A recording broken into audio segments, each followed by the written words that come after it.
እነኝና እነኝ ምንድነው ልዩነታቸው? ሚ ማለት እኔን ወይም ለእኔ ማለት ነው። ዩ ማለት አንተን ወይም ለአንተ ማለት ነው። አስ ማለት እኛን ወይም ለእኛ ማለት ነው። ዘም ማለት እነርሱን ወይም ለእነርሱ ማለት ነው። ሂም ማለት እሱን ወይም ለእሱ ማለት ነው።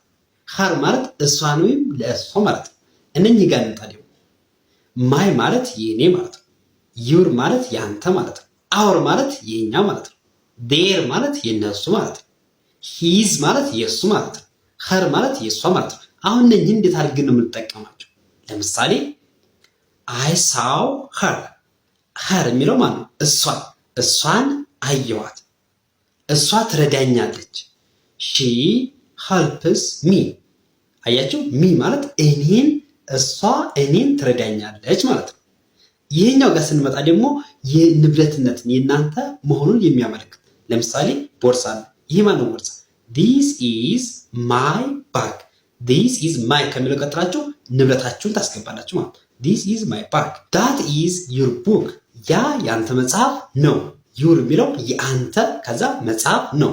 እንደዛ አድርጋችሁ መጠቀም ትችላላችሁ ማለት ነው። ከኛ ጋር መመር ከፈልጋችሁ በ0963 07 50 09 ደውሉ።